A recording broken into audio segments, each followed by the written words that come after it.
Okay, so this is gonna be part one of Little Women, and it's basically a story about four sisters who live with their mom, and their lives. Okay, so this is chapter one, playing pilgrims. Christmas won't be Christmas without any presents, grumbled Joe, lying on the rug. It's so dreadful to be poor, sighed Meg, looking down at her old dress. I don't think it's fair for some girls to have plenty of pretty things and other girls nothing at all, added little Amy, with an injured sniff. We've got father and mother and each other, said Beth contentedly from her corner. The four young faces on which the firelight shone brightened at the cheerful words, but darkened again as Joe said sadly, We haven't got father and shall not have him for a long time. She didn't say, perhaps never, but each silently added it, thinking of father far away, where the fighting was. Nobody spoke for a minute. Then Meg said in an altered tone, You know the reason Mother proposed not having any presents this Christmas was because it's going to be a hard winter for everyone, and she thinks we ought not to spend money for pleasure when our men are suffering so in the army. We can't do much, but we can make our little sacrifices and ought to do it gladly. But I'm afraid I don't. And Meg shook her head as she thought regretfully of all the pretty things she wanted. But I don't think the little we should spend would do any good. We've each got $1, and the army wouldn't be much helped by our giving that. I agree not to expect anything from Mother or you, but I do want to buy Undine and Citron for myself. I wanted it so long, said Joe, who was a bookworm. I plan to spend mine in new music, said Beth, with a little sigh which no one heard but the hearth brush and kettle holder. I shall get a nice box of Faber's drawing pencils. I really need them, said Amy decidedly. Mother didn't say anything about our money, and she won't wish us to give up everything. Let's each buy what we want and have a little fun. I'm sure we work hard enough to earn it, cried Joe, examining the heels of her shoes in a gentlemanly manner. I know I do, teaching those tiresome children nearly all day when I'm longing to enjoy myself at home, began Meg in a complaining tone. You don't have half such a hard time as I do, said Joe. How would you like to be shut up for hours with a nervous, fussy old lady who keeps trotting, is never satisfied, and worries you till you're ready to fly out the window to cry? It's naughty to fret, but I do think washing dishes and keeping things tidy is the worst work in the world. It makes me cross, and my hands get so stiff I can't practice well at all. And Beth looked at her rough hands with a sigh that anyone could hear that time. I don't believe any of you suffer as I do, cried Amy, for you don't have to go to school with impertinent girls who plague you if you don't know your lessons, and laugh at your dresses, and label your father if he isn't rich, and insult you when your nose isn't nice. If you mean libel, I'd say so, and not talk about labels, as if Papa was a pickle bottle, advised Joe, laughing. I know what I mean, and you needn't be satirical about it. It's proper to use good words and improve your vocabulary, returned Amy with dignity. Don't peck at one another, children. Don't you wish we had the money Papa lost when we were little, Joe? Dear me, how happy and good we'd be if we had no worries, said Meg, who could remember better times. You said the other day you thought we were a deal happier than the King children, for they were fighting and fretting all the time, in spite of their money. So I did, Beth. Well, I think we are. For though we do have to work, we make fun for ourselves. And we are a pretty jolly set, as Joe would say. Joe does use such slang words, observed Amy, with a reproving look at the long figure stretched on the rug. Joe immediately sat up, put her hands in her pocket, and began to whistle. Don't, Joe, it's so boyish. That's why I do it. I detest rude, unladylike girls. I hate affected, niminy-piminy chits. Birds in their little nests agree, sang Beth, the peacemaker, with such a funny face that both sharp voices softened to a laugh, and the pecking ended for that time. Really, girls, you are both to be blamed, said Meg, beginning to lecture in her elderly sister fashion. You're old enough to leave off boyish tricks, and to behave better, Josephine. It didn't matter so much when you were a little girl, but now you are so tall, and turn up your hair, you should remember that you are a young lady. I'm not, and if turning up my hair makes me one, I'll wear it in 2 tails till I'm 20, cried Jo, pulling off her net and shaking down a chestnut mane. I hate to think I've got to grow up and be Miss March and wear long gowns and look as prim as a China aster. It's bad enough to be a girl, anyway, when I like boys' games and work and manners. I can't get over my disappointment in not being a boy, and it's worse than ever now, for I'm dying to go and fight with Papa. And I can only stay home and knit like a poky old woman. And Jo shook the blue army sock till the needles rattled like castanets, and her ball bounded across the room. Poor Jo, it's too bad, but it can't be helped, so you must try to be contented with making your name boyish and playing brother to us girls, said Beth, stroking the rough head with a hand that all the dishwashing and dusting in the world could not make ungentle in its touch. As for you, Amy, continued Meg, you are altogether too particular and prim. Your airs are funny now, but you'll grow up an affected little goose, if you don't take care. I like your nice manners and refined ways of speaking, but when you don't try to be elegant. But your absurd words are as bad as Jo's slang. If Jo is a tomboy and Amy is a goose, what am I, please? Asked Beth, ready to share the lecture.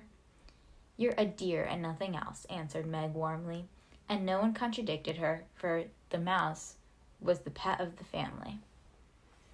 As young readers like to know how people look, we will take this moment to give them a little sketch of the 4 sisters who sat knitting away in the twilight while the December snow fell quietly without and the fire crackled cheerfully within. It was a comfortable room, though the carpet was faded and the furniture was very plain, for a good picture or 2 hung on the walls, books filled with recesses, chrysanthemums, and Christmas roses bloomed in the windows, and a pleasant atmosphere of home pervaded it. Margaret, the eldest of 4, was 16, and very pretty, being plump and fair, with large eyes, plenty of soft brown hair, a sweet mouth, and white hands, of which she was rather vain. 15-year-old Jo was very tall, thin, and brown, and reminded one of a colt, for she never seemed to know what to do with her long limbs, which were very much in her way. She had a decided mouth, a comical nose, and sharp gray eyes, which appeared to see everything, and were by turns fierce, funny, or thoughtful. Her long, thick hair was her one beauty, but it was usually bundled into a net, to be out of her way. Round shoulders had Jo, big hands and feet, a flyaway look to her clothes, and the uncomfortable appearance of a girl who was rapidly shooting up into a woman and didn't like it. Elizabeth, or Beth, as everyone called her, was a rosy, smooth-haired, bright-eyed girl of 13, with a shy manner, a timid voice, a peaceful expression which was seldom disturbed. Her father called her Little Miss Tranquillity, and the name suited her excellently, for she seemed to live in a happy world of her own, only venturing out to meet the few whom she trusted and loved. Amy, though the youngest, was the most important person, in her own opinion at least. A regular snow maiden, with blue eyes and yellow hair curling on her shoulders, pale and slender, and always carrying herself like a young lady mindful of her manners. What the characters of the 4 sisters were, we will leave to be found out. The clock struck 6, and having swept up the hearth, Beth put a pair of slippers down to warm. Somehow, the sight of the old shoes had a good effect upon the girls, for Mother was coming, and everyone brightened to welcome her. Meg stopped lecturing and lighted the lamp. Amy got out of the easy chair without being asked, and Jo forgot how tired she was as she sat up to hold the slippers nearer to the blaze. They are quite worn out. Marmee must have a new pair. I thought I'd get her some with my dollar, said Beth. No, I shall, cried Amy. I'm the oldest, began Beth, but Joe cut in with a decided, I'm the man of the family, now Papa is away, and I shall provide for the slippers, for he told me to take special care of Mother while he was gone. I'll tell you what we'll do. Let's each get her something for Christmas and not get anything for ourselves. That's like you, dear. What will we get? Exclaimed Joe. Everyone thought soberly for a minute. Then Meg announced, as if the idea was suggested by the sight of her own pretty hands, I shall give her a nice pair of gloves. Army shoes, best to be had, cried Joe. Some handkerchiefs, all hemmed, said Beth. I'll get a little bottle of cologne. She likes it, and it won't cost much, so I'll have some left to buy my pencils, added Amy. How will we give the things? Asked Meg. Put them on the table and bring her in to see her open the bundles. Don't you remember how we used to do it on our birthday? Answered Joe. I used to be so frightened when it was my turn to sit in the chair with the crown on, and see you all come marching around to give me presents, with a kiss.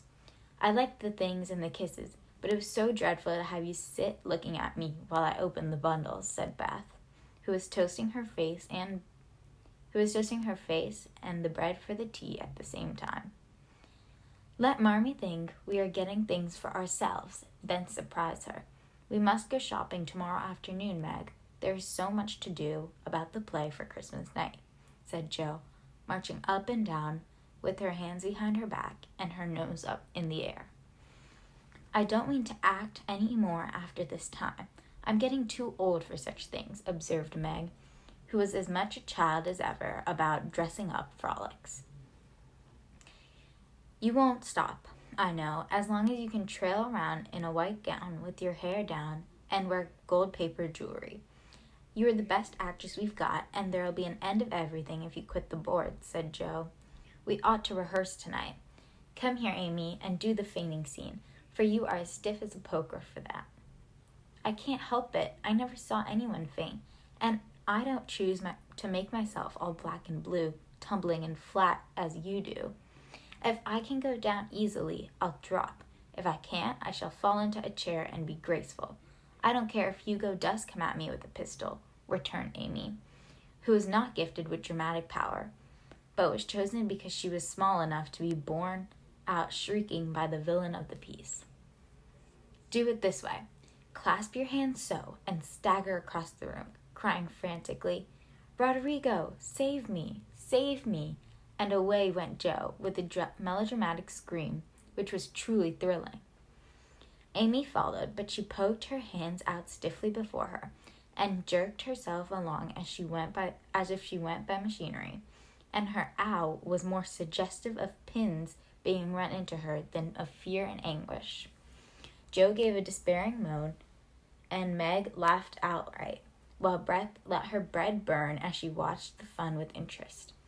It's no use. Do the best you can when the time comes, and if the audience laughs, don't blame them.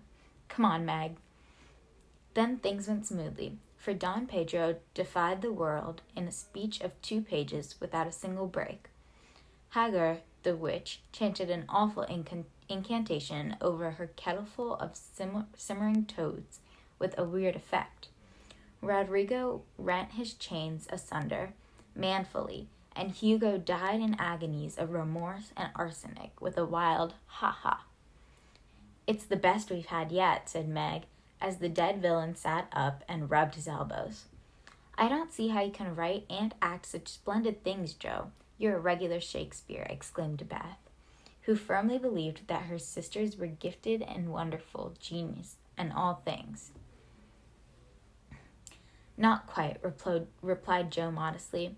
I do not think The Witch's Curse, an operatic tragedy, is rather a nice thing, but I'd like to try Macbeth. If only we had a trapdoor for the banquo.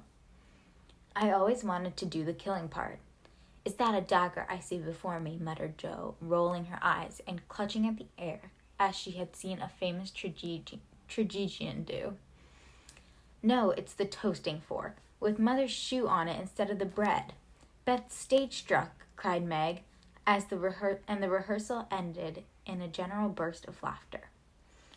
"Glad to find you so merry, my girls," said a cheery voice at the door, and actors and audience turned to welcome a tall, motherly lady with a "Can I help you?" look about her, which was truly delightful. She was not elegantly dressed, but a noble-looking woman, and the girls thought the gray cloak and unfashionable bonnet covered the most splendid mother in the world. "Well, dearies, how have you got on today?" There was so much to do, getting the boxes ready to go tomorrow, that I didn't come home to dinner. "Has anyone called Beth? How is your cold, Meg? Joe, you look tired to death. Come and kiss me, baby." While making these maternal inquiries, Mrs. March got her wet things off, her warm slippers on, and sitting down in the easy chair, drew Amy to her lap, preparing to enjoy the happiest hour of her busy day. The girls flew about, trying to make things comfortable, each in her own way. Meg arranged the tea table. Joe brought wood and set chairs, dropping, overturning, and clattering everything she touched. Beth trotted to and fro between the parlor kitchen, quiet and busy, while Amy gave directions to everyone, as she sat with her hands folded. As they gathered about the table, Mrs. March said, with a particularly happy face, "I've got a treat for you after supper." A quick, bright smile went around like a streak of sunshine. Beth clapped her hands, regardless of the biscuit she held, and Joe tossed up her napkin, crying, "A letter! A letter! 3 cheers for father!" "Yes, a nice long letter. He is well, and thinks he shall get through the cold season better than we feared. He sends all sorts of loving wishes for Christmas, and an especial message to you girls," said Mrs. March, patting her pocket as if she had a treasure in there. "Hurry and get done. Don't stop to quirk your little finger and simper over your plate, Amy," cried Joe, choking on her tea and dropping her bread, butter side down, on the carpet in her haste to get at the treat. Beth ate no more, but crept away to sit in her shadowy corner and brood over the delight to come, till others were ready. "I think it was so splendid in father to go as chaplain when he was too old to be drafted, and not strong enough for soldier," said Meg warmly. Don't I wish I could go as a drummer, a vivin what's-his-name, or a nurse. I could be near him and help him," exclaimed Joe with a groan. "It must be very disagreeable to sleep in a tent and eat all sorts of bad-tasting things and drink out of a tin mug," sighed Amy.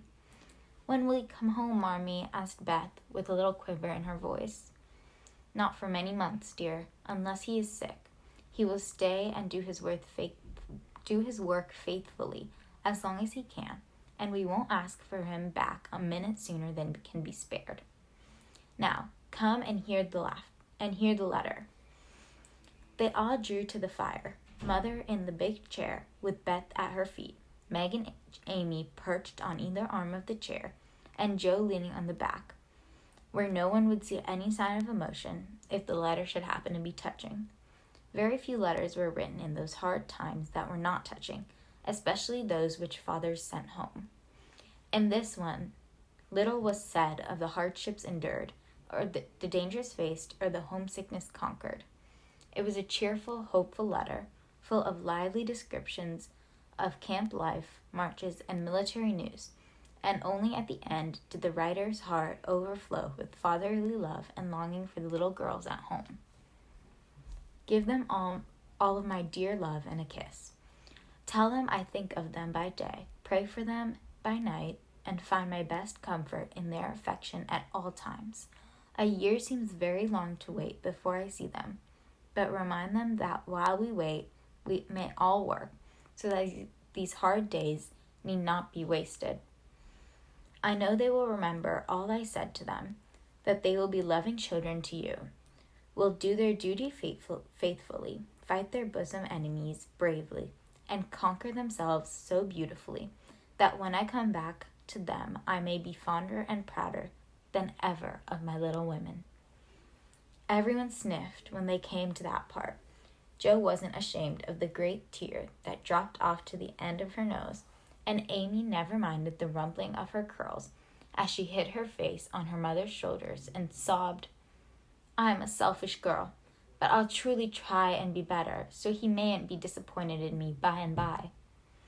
"We all will," cried Meg. "I think too much of my looks and hate toward, but won't any more, if I can help it.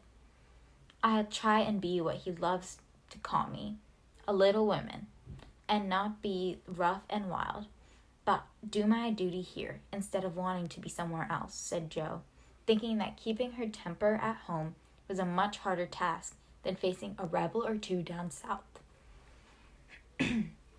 Beth said nothing, but wiped away her tears with the blue army sock and began to knit with all her might, losing no time in doing the duty that lay nearest her, while she resolved in her quiet little soul to be all that father hoped to find her when the year brought round the happy coming home. Mrs. March broke the silence that followed Jo's words by saying in her cheery voice, "Do you remember how you used to play Pilgrim's Progress when you were little things? Nothing delighted you more than to have me tie my piece bags on your backs for burden, give you hats and sticks and rolls of paper, and let you travel through the house from the cellar, which was the city of destruction, up to the housetop, where you had all the lovely things you could collect to make a celestial city. What fun it was, especially going by the lions, fighting Apollyon, and passing through the valley where the hobgoblins were," said Jo. "I liked the place where the bundles fell off and tumbled downstairs," said Meg. "I don't remember much about it, except that I was afraid of the cellar and the dark entry, and always liked the cake and the milk we had up at the top. If I wasn't too old for such things, I'd rather like to play it over again," said Amy, who began to talk of renouncing childish things at the mature age of 12. We never are too old for this, my dear, because it is a play we are playing all the time in one way or another. Our burdens are here, our road is before us, and the longing for goodness and happiness is the guide that leads us through many troubles and mistakes to the peace which is a true celestial city. Now, my little pilgrims, suppose you begin again, not in play but in earnest, and see how far you can get before father comes home." "Really, Mother? Where are our bundles?" asked Amy, who was a very literal young lady. "Each of you told what your burden was just now, except Beth.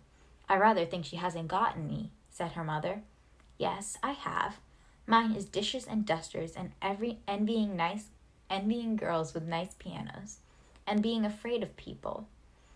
Beth's bundle was such a funny one that everybody wanted to laugh, but nobody did, for it would have hurt her feelings very much. "Let us do it," said Meg thoughtfully. "It is only another name for trying to be good, and the story may help us, for though we want to be good, it's hard work, and we forget, and don't do our best. We were in the Slough of Despond tonight, and Mother came and pulled us out as help did in a book. We ought to have our roll of directions, like Christian." "What shall we do about that?" asked Jo, delighted with the fancy which lent a little romance to the very dull task of doing her duty. "Look under your pillows Christmas morning, and you will find your guidebook," replied Mrs. March. They talked over the new plan while old Hannah cleared the table. Then out came the 4 little work baskets, and the needles flew as the girls made sheets for Aunt March. It was uninteresting sewing, but tonight no one grumbled.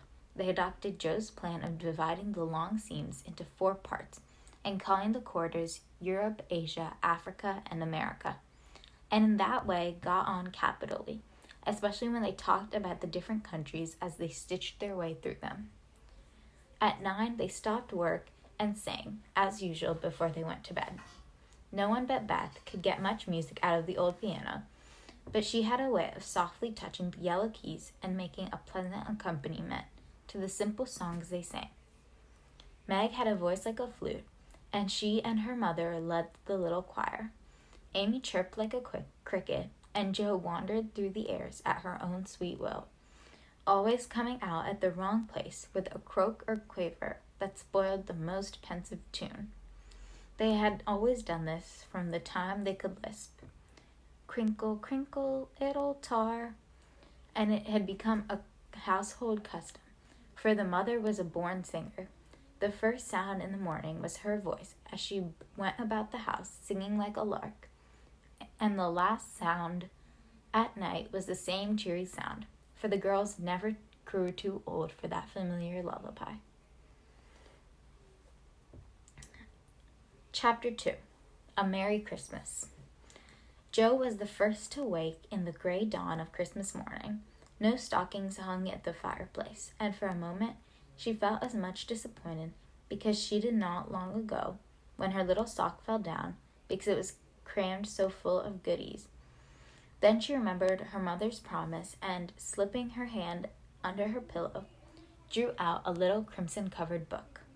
She knew it very well, for it was that beautiful old story of the best life ever lived, and Jo felt that it was a true guidebook for any pilgrim going on a long journey. She woke Meg with a Merry Christmas and bade her see what was under her pillow.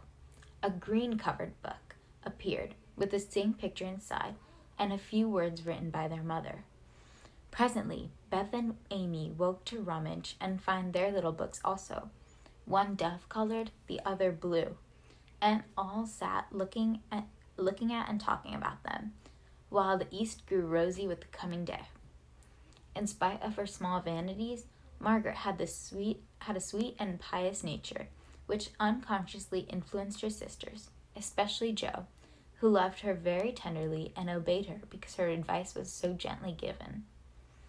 "Girls," said Meg seriously, looking from the tumbled head beside her to the two little night-capped ones in the room beyond, "Mother wants us to read and love and mind these books, and we must begin at once. We used to be faithful about it, but since Father went away and all this war trouble unsettled us, we have neglected many things. You can do as you please, but I shall keep my book on the table here and read a little every morning as soon as I wake, for I know it will do me good and help me through the day." Then she opened her new book and began to read.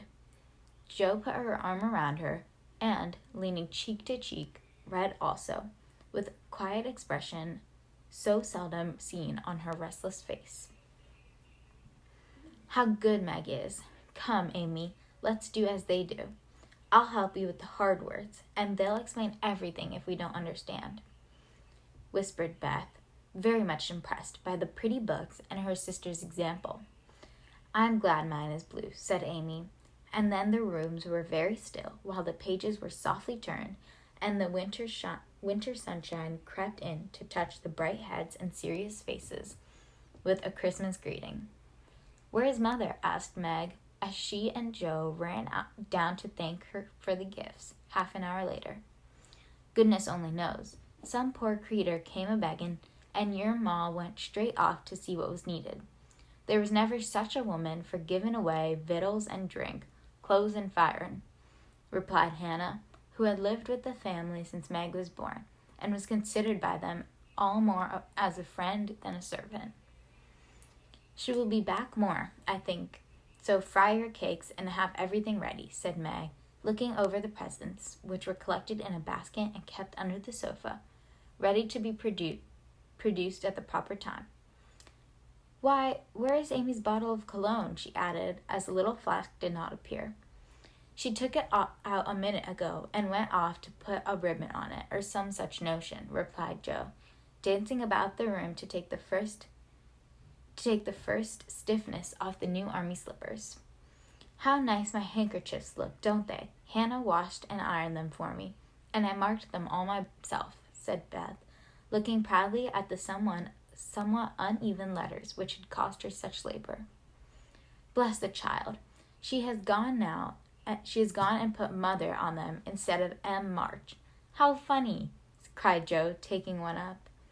"Isn't that right? I thought it was better to do it so because Meg's initials are M.M., and I don't want anyone to use these but Marmee," said Beth, looking troubled. "It's all right, dear, and a very pretty idea. Quite sensible, too, for no one can ever make that mistake now." "It will please her very much, I know," said Beth, with a frown for Jo and a smile for Beth. "There's Mother! Hide the basket, quick!" cried Joe, as a door slammed and steps sounded in the hall. Amy came in hastily and looked rather abashed when she saw her sisters all waiting for her. "Where have you been, and what are you hiding behind you?" asked Meg, surprised to see by her hood and cloak that lazy Amy had been out so early. "Don't laugh at me, Joe. I didn't mean anyone should know till the time came. I only meant to change the little bottle for a big one, and I gave all my money to get it, and I'm truly trying not to be selfish anymore." As she spoke, Amy showed the handsome flask which replaced the cheap one, and looked so earnest and humble in her effort to forget herself that Meg hugged her on the spot, and Joe pronounced her a trump, while Beth ran to the window and picked her finest rose to ornament the stately bottle.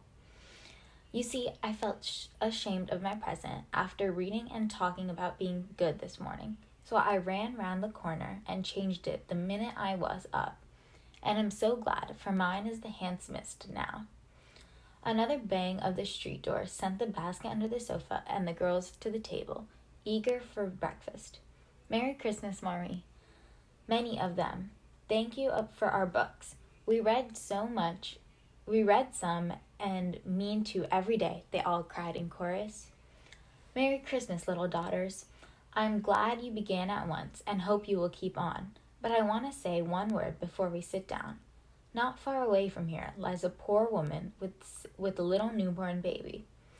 6 children are huddled into one bed to keep from freezing, for they have no fire. There's nothing to eat over there, and the oldest boy came to tell me they were suffering hunger and cold. My girls, will you give them your breakfast as a Christmas present?" They were all unusually hungry. Having waited nearly an hour for a minute, no one spoke. Only a minute, for Joe exclaimed impetuously, "I'm so glad you came before we began." "May I go and help carry the things to the poor little children?" asked Beth eagerly. "I shall take the cream and the muffins," added Amy, heroically giving up the article she most liked. Meg was already covering the buckwheats and piling the bread onto one big plate. "I thought you'd do it," said Mrs. March, smiling as if satisfied. "You shall all go and help me, and when we come back we shall have bread and milk for breakfast, and make it up at dinner time." They were soon ready, and the procession set out. Fortunately, it was early, and they went through the back streets, so few people saw them, and no one laughed at the queer party. A poor, bare, miserable room it was, with broken windows, no fire, ragged bedclothes, a sick mother, wailing baby, and a group of pale, hungry children cuddled under one old quilt, trying to keep warm. How the big eyes stared, and the blue lips smiled as the girls went in. "Ach, mein Gott, it is good angels come to us," said the poor woman, crying for joy. "Funny angels in hoods and mittens," said Joe, and setting them to laughing. In a few minutes, it really did seem as if kind spirits had been at work there. Hannah, who had carried wood, made a fire, and stopped up the broken panes with old hats and her own cloak. Mrs. March gave the mother tea and gruel, and comforted her with promises of help while she dressed the little baby as tenderly as if it had been her own. The girls, meantime, spread the table, set the children round the fire, and fed them like so many hungry birds, laughing, talking, and trying to understand the funny broken English. "Das ist gut! Die Engel Kinder," cried the poor things as they ate and warmed their purple hands at their comfortable blaze. The girls had never been called angel children before, and thought it very agreeable, especially Joe, who had been considered a Sancho ever since she was born. That was a very happy breakfast, and though they didn't get any of it, and when they went away, leaving comfort behind, I think there were not in all the city 4 merrier people than the hungry little girls who gave away their breakfast and contented themselves with bread and milk on Christmas morning. That's loving our neighbor better than ourselves, and I like it," said Meg, as they set out their presents while their mother was upstairs collecting clothes for the poor Hummels. Not a very splendid show, but there was a great deal of love done up in the few little bundles and tall vase of red roses, white chrysanthemums, and trailing vines, which stood in the middle, gave quite an elegant air to the table. "She's coming! Strike up, Beth! Open the door, Amy! 3 cheers for Marmee!" cried Joe, prancing about while Meg went to conduct mother to the seat of honor. Beth played her gayest march. Amy threw open the door, and Meg enacted escort with great dignity. Mrs. March was both surprised and touched, and smiled with her eyes full as she examined her presents and read the little notes which accompanied them. The slippers went on at once.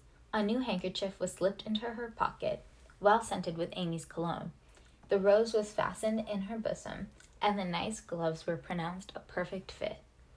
There was a good deal of laughing and kissing and explaining in the simple, loving fashion which makes these home festivals so pleasant at the time, so sweet to remember long afterward, and then all fell to work. The morning charities and ceremonies took so much time that the rest of the day was devoted to preparations for the evening festivities. Being still too young to often go to the theater, and not rich enough to afford any great outlay for private performances, the girls put their wits to work, and necessity being the mother of invention, made whatever they needed.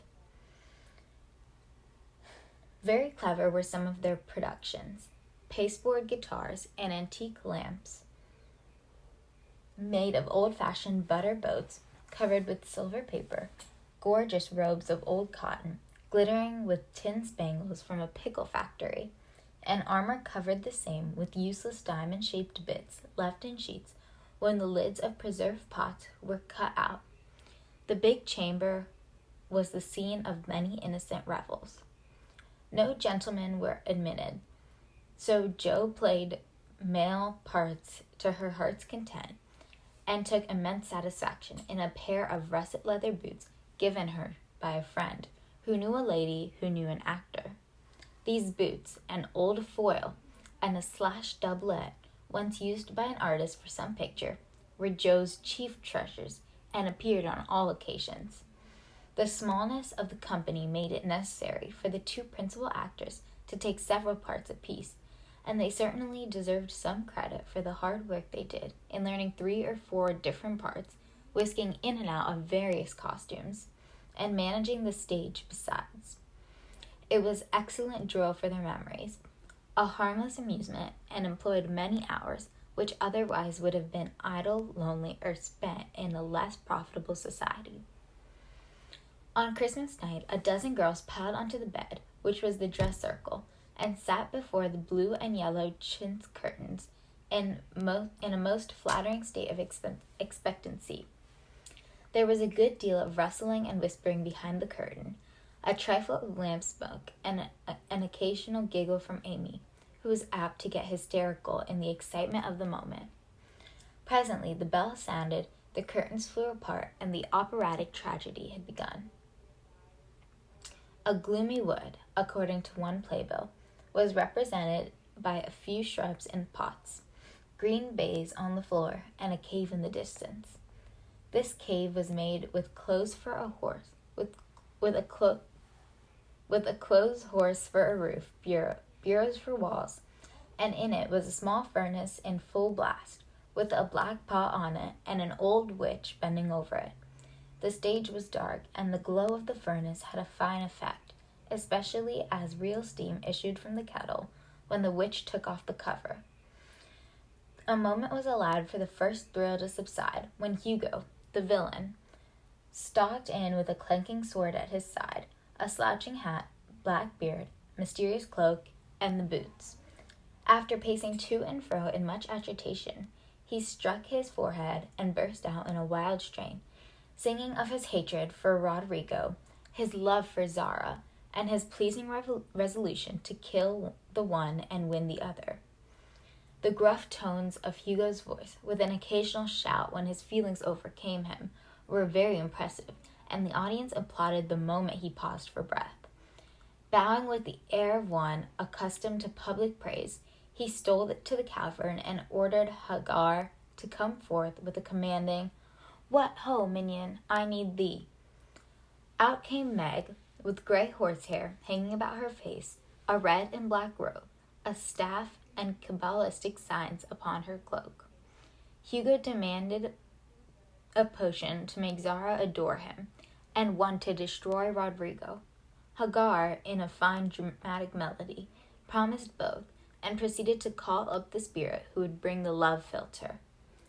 "Hither, hither from thy home, airy spirit, I bid thee come. Born of roses fed on dew, charms and potions canst thou brew. Bring me here, with elfin speed, the fragrant philtre which I need. Make it sweet and swift and strong. Spirit, answer now my song." A soft strain of music sounded, and then at the back of the cave appeared a little figure in cloudy white, with glittering wings, golden hair, and a garland of roses on its head. Waving a wand, it sang, "Hither I come from my airy home, afar in the silver moon. Take the magic spell and use it well, or its power will vanish soon." And dropping a small gilded bottle at the witch's feet, the spirit vanished. Another chant from Hagar produced another apparition, not a lovely one, for with a bang an ugly black imp appeared, and having croaked a reply, tossed a dark bottle at Hugo, and disappeared with a mocking laugh. Having warbled his thanks and put the potions in his boot, Hugo departed, and Hagar informed the audience that as he had killed a few of her friends in times past, she had cursed him, and intends to thwart his plans. And be revenged on him. Then the curtain fell, and the audience reposed and ate candy while discussing the merits of the play. A good deal of hammering went on before the curtains rose again, but when it became evident what a masterpiece of stage carpentry had been got up, no one murmured at the delay. It was truly superb. A tower rose to the ceiling. Halfway up appeared a window with a lamp burning in it, and behind the white curtain appeared Zara, in a lovely blue and silver dress, waiting for Rodrigo. He came in gorgeous array, with plumed cap, red cloak, chestnut love locks, a guitar, and the boots of course. Kneeling at the foot of the tower, he sang a serenade in melting tones. Zara replied, and after musical dialogue, consented to fly. Then came a grand effect of the play. Rodrigo produced a rope ladder with 5 steps to it, threw up one end, and invited Zara to descend. Timidly, she crept from her lattice, put her hand on Rodrigo's shoulder, and was about to leap gracefully down, when, alas, alas for Zara, she forgot her train. It caught in the window, the tower tottered, leaped forward, fell with a crash, and buried the unhappy lovers in the ruins. A universal shriek arose as the russet boots waved wildly from the wreck, and a golden head emerged, exclaiming, "I told you so, I told you so." With wonderful presence of mind, Don Pedro, the cruel sire, rushed in, dragged out his daughter with a hasty sigh. "Don't laugh, act as if it was all right," and ordering Rodrigo up, banished him from the kingdom with wrath and scorn. Though decidedly shaken by the fall from the tower upon him, Rodrigo defied the old gentleman and refused to stir. This dauntless example fired Zara. She also defied her sire, and he ordered them both to the deepest dungeons of the castle.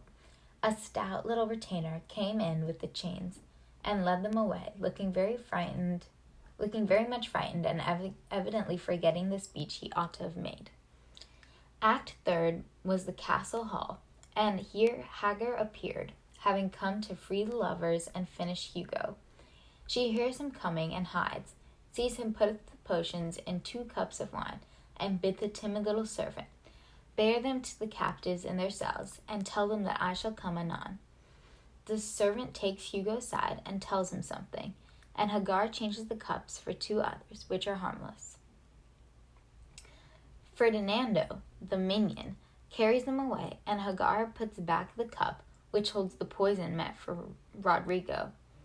Hugo, getting thirsty for a long warble, drinks it, loses his wits, and after a good deal of clutching and stamping, falls flat and dies, while Hagar informs him what she has done in a song of exquisite power and melody. This was a truly thrilling scene, though some persons might have thought that the sudden tumbling down of a quantity of long red hair rather marred the effect of the villain's death. He was called before the curtain, with great propriety appeared, leading Hagar, whose singing was considered more wonderful than all the rest of the performance put together. Act 4 displayed the despairing Rodrigo on the point of stabbing himself, because he has just been told that Zara has deserted him. Just as the dagger is at his heart, a lovely song is sung under his window, informing him that Zara is true but in danger, and he can save her if he will. A key is thrown in, which unlocks the door, and in a spasm of rapture he tears off his chains and rushes away to find and rescue his lady love. Act 5 opened with a stormy scene between Zara and Don Pedro. He wishes her to go into a convent, but she won't hear of it, and after a touching appeal is about to faint when Rodrigo dashes in and demands her hand. They shout and Don Pedro refuses because he is not rich. They shout and gesticulate tremendously, but cannot agree, and Rodrigo is about to bear away the exhausted Zara when the timid servant enters with a letter and a bag from Hagar, who has mysteriously disappeared. The latter informs the party that she bequeaths untold wealth to the young pair and an awful doom to Don Pedro if he doesn't make them happy. The bag is opened, and several quarts of tin money showered down upon the stage, till it is quite glorified with glitter. This entirely softens the Sternsteyer. He consents without a murmur. All join in a joyful chorus, and the curtain falls upon the lovers kneeling to receive Don Pedro's blessing in attitudes of most romantic grace. Tumultuous applause, followed but received an unexpected check, for the cot bed, on which the dress circle was built, suddenly shut up and extinguished the enthusiastic audience. Rodrigo and Don Pedro flew to the rescue, and all were taken out unhurt, though many were speechless with laughter. The excitement had hardly subsided when Hannah appeared with Mrs. March's compliments and would like the ladies to walk down to supper. This was a surprise, even to the actors, and when they saw the table, they looked at one another in rapturous amazement. It was like Marmee to get up a little treat for them, but anything so fine as this was unheard of since the departed days of plenty. There was ice cream, actually 2 dishes of it, pink and white, and cake and fruit and distracting French bonbons, and in the middle of the table 4 great bouquets of hothouse flowers. It quite took their breath away, and they stared first at the table and then at their mother, who looked as if she enjoyed it immensely. "Is it fairies?" asked Amy. "Santa Claus," said Beth. "Mother did it," and Meg smiled her sweetest in spite of her gray beard and white eyebrows. "Aunt March had a good fit and sent the supper," cried Jo with sudden inspiration. "All wrong. Old Mr. Lawrence sent it," replied Mrs. March. "The Lawrence boy's grandfather. What in the world put such a thing into his head?" "We don't know him," exclaimed Meg. "Hannah told one of his servants about your breakfast party. He is an odd old gentleman, but that pleased him. He knew my father years ago, and he has sent me a polite note this afternoon, saying he hoped I would allow him to express his friendly feeling toward my children by sending them a few trifles in honor of the day. I could not refuse, and so you have a little feast at night to make up for the bread and milk breakfast." "That boy put it into his head. I know he did. He's a capital fellow, and I wish we could get acquainted. He looks as if he'd like to know us, but he's bashful, and Meg is so prim she won't let me speak to him when we pass," said Jo, as the plates went round and the ice began to melt out of sight with oohs and ahs of satisfaction. "You mean the people who live in the big house next door, don't you?" asked one of the girls. "My mother knows old Mr. Lawrence, but says he's very proud and doesn't like to mix with his neighbors. He keeps his grandson shut up when he isn't riding or walking with his tutor, and makes him study very hard. We invited him to our party, but he didn't come. Mother says he's very nice, though he never speaks to us girls. Our cat ran away once, and he brought her back, and we talked over the fence, and we were getting on capitally, all about cricket and so on, when he saw Meg coming and walked off. I mean, to know him some day, for he needs fun. I'm sure he does," said Joe decidedly.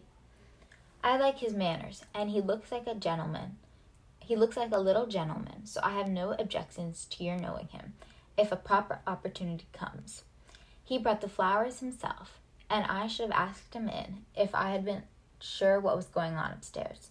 He looked so wistful as he went away, hearing the frolic and evidently having none of his own." "It's a mercy that you didn't, Mother," laughed Joe, looking at her boots. "But we'll have another play some time that he can see. Perhaps he could help act. Wouldn't that be jolly? I've never had such a fine bouquet before. How pretty it is," and Meg examined the flowers with great interest. "They are lovely, but Beth's roses are sweeter to me," said Mrs. March, smelling the half-dead posy in her belt. Beth nestled up to her and whispered softly, "I wish I could send my bunch to Father. I'm afraid he isn't having such a Merry Christmas as we are." Okay, so that was the end of chapter 2, and we'll pick up where we left off in the next video.